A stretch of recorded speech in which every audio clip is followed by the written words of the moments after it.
इस तस्वीर में दिख रहा शख्स जिंदा होता अगर वो हिंदू नहीं होता, क्योंकि मारने वालों ने मारने से पहले उसके राज्य के बारे में नहीं पूछा, उसकी भाषा के बारे में नहीं पूछा, उसकी जाति के बारे में नहीं पूछा। सिर्फ एक सवाल पूछा कि क्या वो हिंदू है, और उसके बाद धड़ाधड़ गोलियां सीने को छलनी कर गई। कोई दया नहीं, कोई रहम नहीं, सिर्फ एक सवाल था कि क्या तू हिंदू है, और जब जवाब मिला तो मौत का फैसला हो गया। जम्मू कश्मीर के पहलगाम में मंगलवार दोपहर करीब 3 बजे जो कुछ हुआ उसने इंसानियत को तार तार कर दिया, मानवता को शर्मसार कर दिया, भारत की एकता को लेकर सवाल खड़ा कर दिया, गंगा जमुनी तहजीब पर एक बड़ा सा क्वेश्चन मार्क खड़ा कर दिया। कश्मीर में 26 लोगों की मौत की पुष्टि हो गई है और यह आंकड़ा और बढ़ सकता है,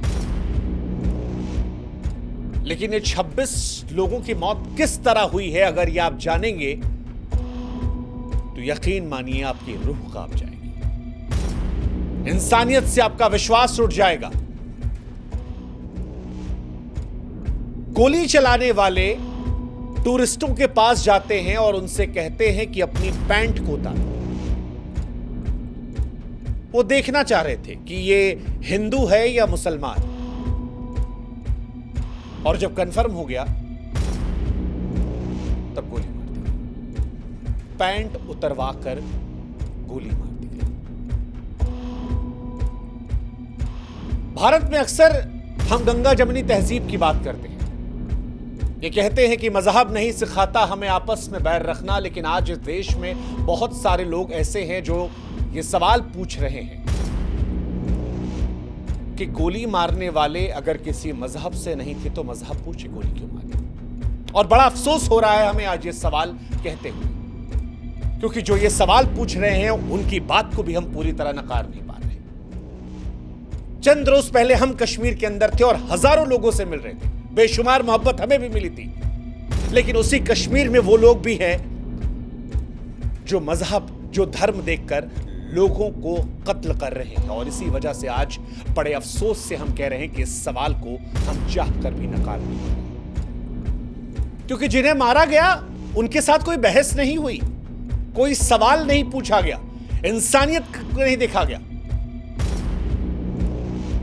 और इसीलिए हम बड़े अफसोस से कह रहे हैं कि यह हत्या नहीं, ऐलान था, ऐलान था कश्मीर में हिंदू होने का, कि अगर आप हिंदू हैं तो कश्मीर में यह जुर्म है।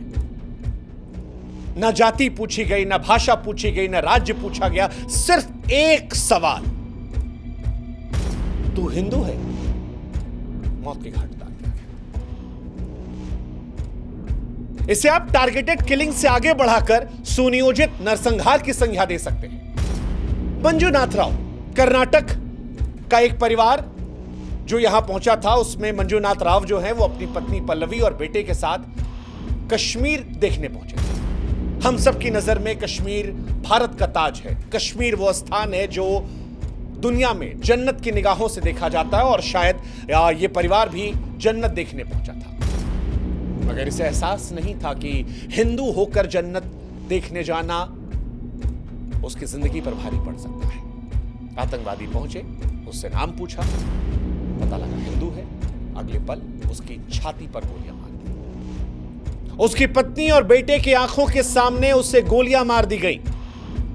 पत्नी चीखती रही, चिल्लाती रही, ये कहती रही कि तुमने मेरे पति को मार डाला है, मुझे भी मार डालो।